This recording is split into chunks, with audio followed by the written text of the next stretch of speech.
Oh, let's call this order of our regular meeting. Could we have a roll call, please? Jeff Alford. Here. Samantha McDavid. Here. Sarah Moses. Here. Victoria Newport. Here. Jeremy Olson. Here. Valerie Penny Hernandez. Here. David Seymour. Here. And if we could all stand and rise for the pledge of allegiance. Yep, we're good. I pledge allegiance to the flag of the United States of America and to the republic for which it stands, one nation, under God, indivisible, with liberty and justice for all. Okay. First, we have public participation and recognition. The public comment section, members of the public, or do we have any? Do we have, no? Probably should read. All right, I'll read it in. Members of the public who wish to speak to the board should complete a request card prior to the meeting. This section of the meeting will be reserved for comments from the public. All comments should be limited to 3 minutes. Criticism of individuals is not in order. We have none. Thank you. Next, board committee reports and correspondence. Do you have anyone? I'm sure. No? Okay. Number 5, non-business consent agenda. And this is an action item that the Board of Education approve the non-business consent agenda items A through F. Is there a motion? So moved. Is there a second? Second. Roll or discussion? Okay, roll call, please. Jeff Alford. Yes. Samantha McDavid. Yes. Sarah Moses. Yes. Victoria Newport. Yes.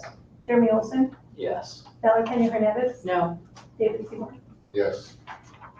I'm sorry. No, I'm not sure.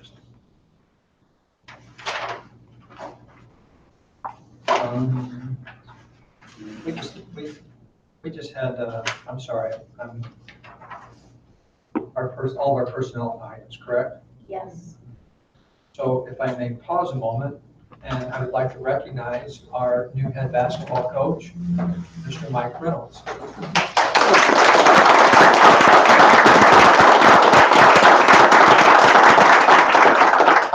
Mike, would you like to say anything, or? Well, we're preparing to move to the district here. I have a 7th grader and a 2nd grader. Been looking at houses, and we're excited to come. My wife and I have big plans, and then we're excited and ready to get started. Well, thank you, and we're glad to have you. Thanks. Welcome.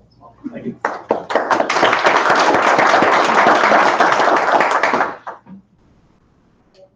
Thank you. You're welcome. Number 6, the business consent agenda. This is an action item that the Board of Education approve the business consent agenda items A through D. Is there a motion? So moved. Is there a second? Second. Discussion? Roll call, please. Sarah Moses. Yes. Victoria Newport. Yes. Jeremy Olson. Yes. Valerie Penny Hernandez. Yes. David Seymour. Yes. Jeff Alford. Yes. Samantha McDavid. Yes. Number 7, business and finance, school lunch prices, 2019-2020. Miss Cynthia Carpenter, this is an information item. So each year, because we're part of the National School Lunch Program, we have to look at our lunch prices. And they provide us what they call the paid lunch equity tool, and you have some information in your packet related to that. We have to go through a calculation to figure out our weighted price and be aligned with, in compliance with that pricing.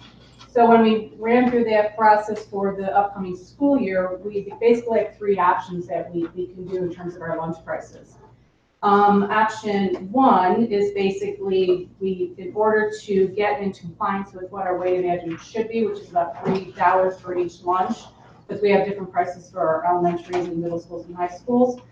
We can increase the lunch prices by 15 cents for the elementary and 25 cents. And in that option, the district doesn't have to make an additional contribution into the lunch program. The option 2 is something in between, where we would increase the prices by 10 cents each, but we still would have to contribute about $10,721 into the lunch program through our local funds. And then option 3 is if we do no increase at all, then the district would have to put about $22,000 into the lunch program. So what we're suggesting is option 2 in the middle to basically increase the prices by 10 cents each for each of the levels. So to put us in compliance and then put the little bit of $10,000 into the lunch program. So that's what we're choosing to do. And we have not increased our lunch prices since, I think it was 17-18 was the first year. That we didn't do an increase in the last year, so. And what's the percentage on that increase? How much is the total amount? To be honest, I don't know for sure. All right. It's like 5% or so, it's not significant. I was just curious. Yeah, and we're within line because In case I need to come and. Oh, buy lunch. Yeah, it's more for adults, actually, I'm sorry, adult lunch are in terms of our comparatives, and there was a sheet in there about where we stood with other districts, we're pretty much in line with where other districts are charging for lunches, for paid lunch was great. So we'll bring this back to the office next meeting for consideration, if you're good with the second option to increase by 10 cents. Any other questions? We have consensus to bring this back as an action item. Yes. Thank you. Item B, or subject B, Andy Frayne Crossing Guard Contract 2019-2020. Miss Cynthia Carpenter, this is an action item that the Board of Education approved the contract extension with Andy Frayne Services, Inc. of Aurora, Illinois for the 2019-2020 school year.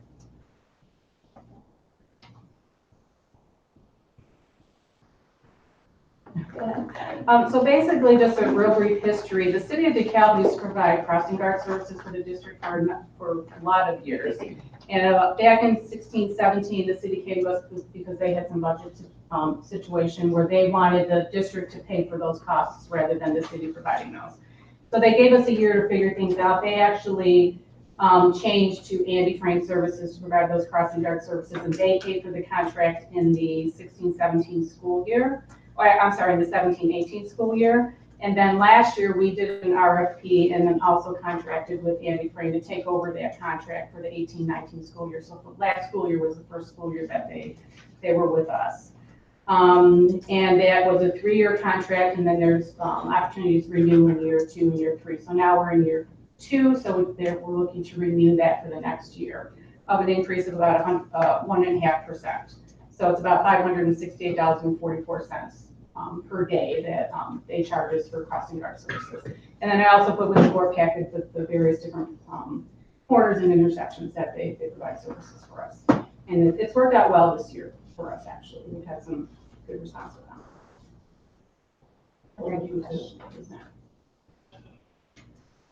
So there's no changes in the coverages? No, everything's going to stay the same. Yep, no, everything's the same. Okay, I'm going to reread this so that we can actually motion. That the Board of Education approves the contract extension with Andy Frayne Services, Inc. of Aurora, Illinois for the 2019-2020 school year. Do we have a motion? Is there a second? Roll call, please. Victoria Newport. Yes. Jeremy Olson. Yes. Valerie Pena Hernandez. Yes. David Seymour. Yes. Seth Halpern. Yes. Samantha McDavid. Yes. Sarah Moses. Yes. Thank you. Thank you. Okay, number 8, new business administration. Subject A, the DeKalb Federation of School Assistants, DFSA letter of agreement, security assistance uniforms, Ms. Sarah Abadi, Mr. James Horn. This is informational. All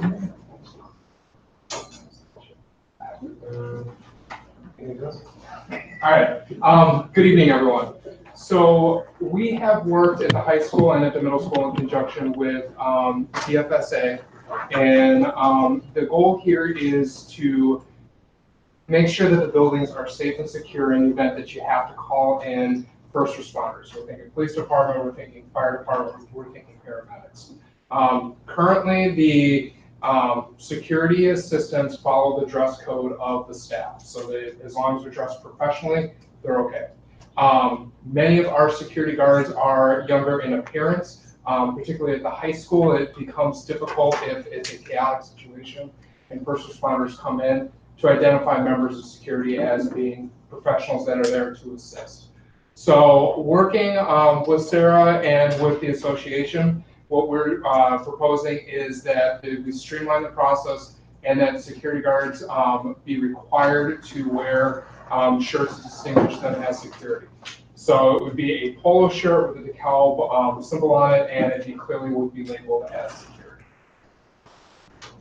This was also, former police chief Lowry had been over working with Officer Lockhart and Mr. Horn on some other items. And this was one of his big takeaways when he and I debriefed. He said, Jamie, I can't tell the difference between some of your younger security and some of your high school students. And if we came in as responders, or any other group came in as responders, it's hard to really truly differentiate between them and some of the kids. So that was one of his #1 recommendations.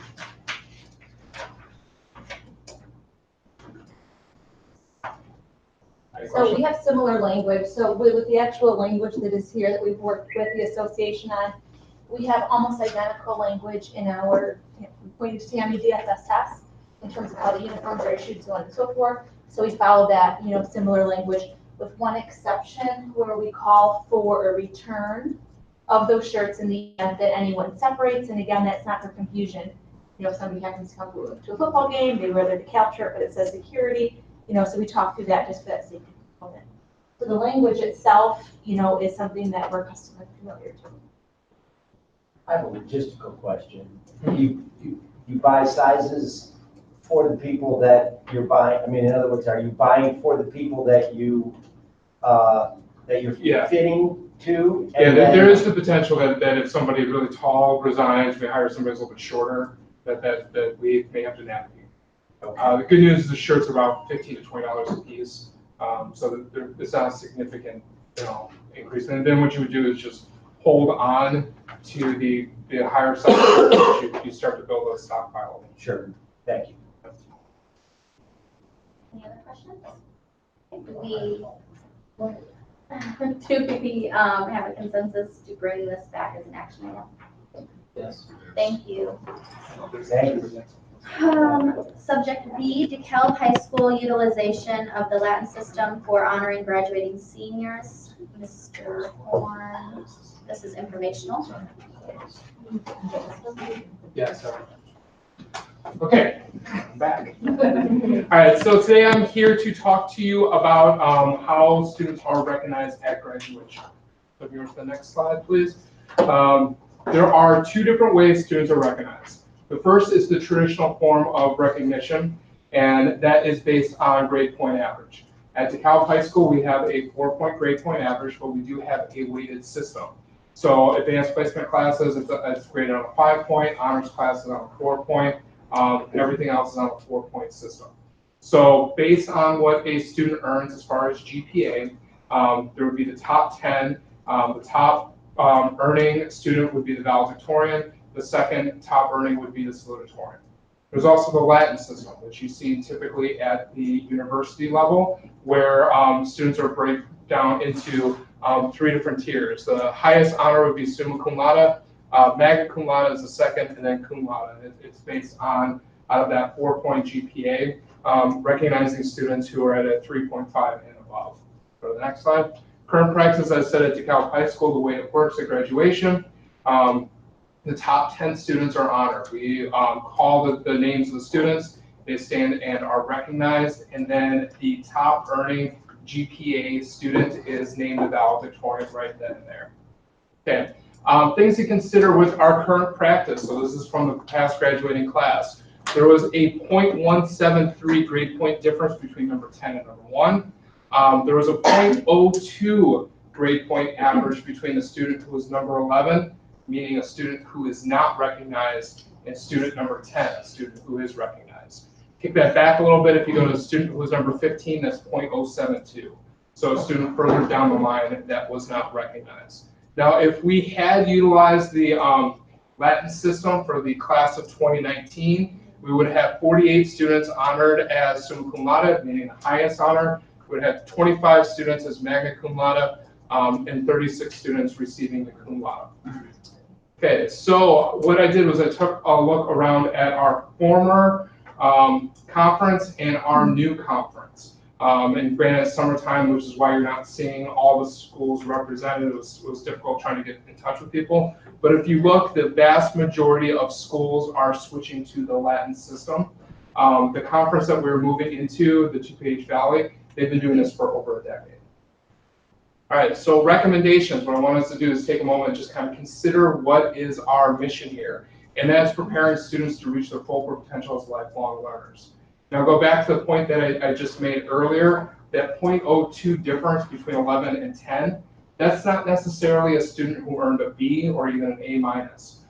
That's a student who had to make a choice on a class that they wanted to take. A student who took marching band, which is not a weighted class. A student who took yearbook, which is not a weighted class. Journalism, not a weighted class.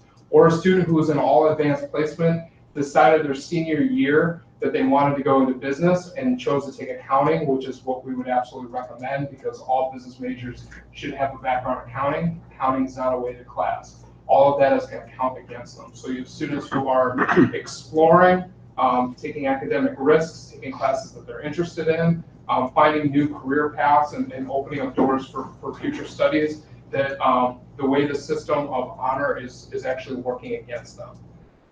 So the recommendation from the high school is that we join the other schools in the surrounding area and recognize our students based on the Latin system. And I'm recommending that for our rising freshmen, 8th graders becoming freshmen, which would be the class of 2020.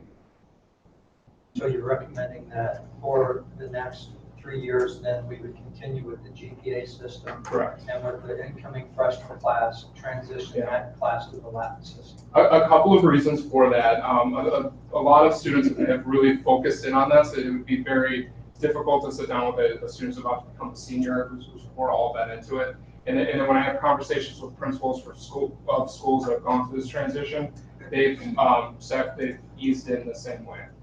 And I can share with you that in my previous district, we did the same thing. And we started with the incoming freshman class that just graduated this year. This was the first year without recognizing GPA. Instead, they recognized the 3 groups. Would it make sense to include, I don't know, just with the freshmen that just went through, like they're moving up into sophomore year? Because they haven't necessarily invested the way you're talking about. I'd be open to that. Beneficial or, Yeah. or I don't know. What that would do is, it would depend. Full transparency. I appreciate that. What that would do is it depends on how aggressively we want to push on this. You know, the system that Rochelle did, the system that many of the other schools that I've talked to have done, makes it a little bit cleaner because people all kind of come in with the same expectation. But I think collectively, if we all agree that this is something we absolutely want to go for, I can see, that's a conversation I'm willing to have. I'm sorry, to clear it up for me, you're saying the first year people that have just gone through the first year haven't really had a chance to get their legs on this particular, the old system. Right. So switching out on them wouldn't be much of an inconvenience at all, whereas the argument is that once they're in the system, that's not to do that, right? I mean, not to switch horses in midstream. Whatever level it would make sense to switch. And if I may, I'm not suggesting this happened with any students that were, in the top 10, 15 of this year's class. But in my previous experience, I know we had students who I say would work the system. Yeah. That there was, and I think I can share the story that we had a student who was going clearly the valedictorian of their class many years ago. And this student chose in their senior year to take a non-weighted English class because it was more in line with what this student wanted to pursue, and basically knowingly volunteered the valedictorian position.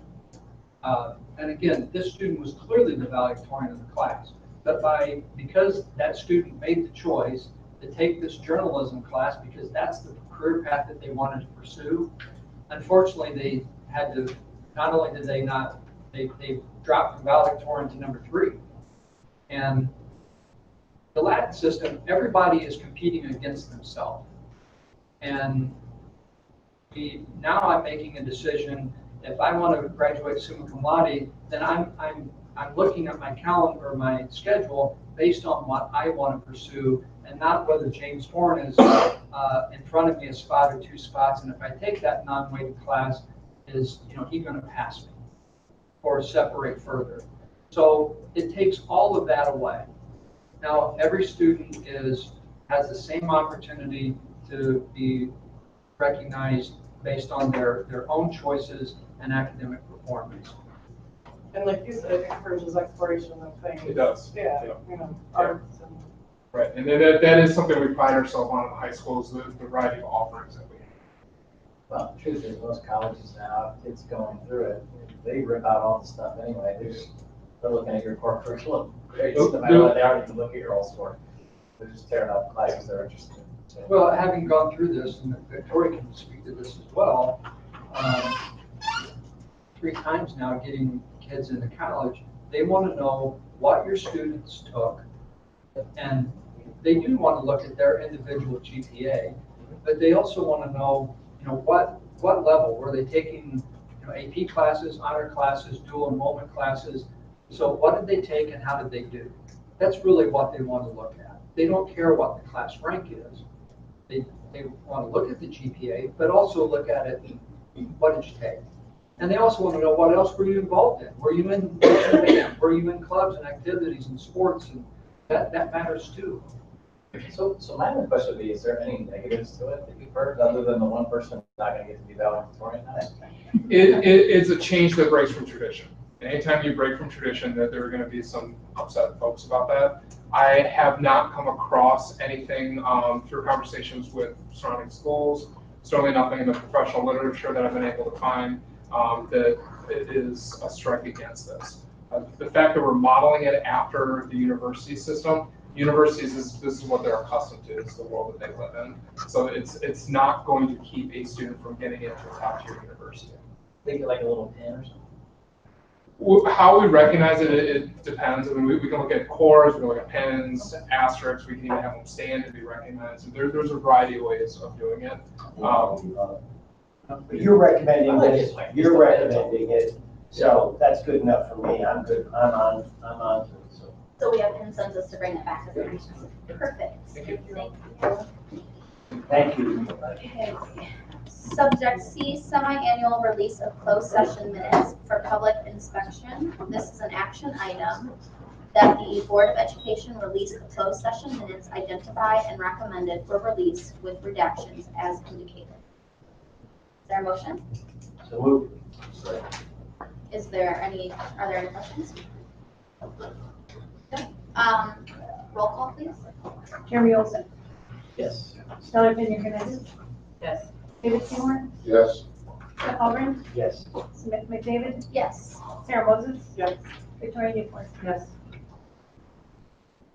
Subject D, recommended revisions to Board of Education policies, first reading, Superintendent Jamie Craven. This is informational. Earlier in the month, I shared a memo with you, the most recent recommendations from the Illinois State Board of Education, Illinois School Board Association Press Plus. The recommended changes are the result of legal and/or legislative changes, or in some cases, simple language and cross-reference updates. Most of what was shared in this last document were the 5-year review status. In the memorandum that I shared with you, I have an overview of each policy and my recommendations. Are there any questions? No. So we bring this back for consensus. Do we have consensus? Bring it back as an action item? Yes. Okay, and with that, the meeting will be adjourned. All in favor, say aye. Aye.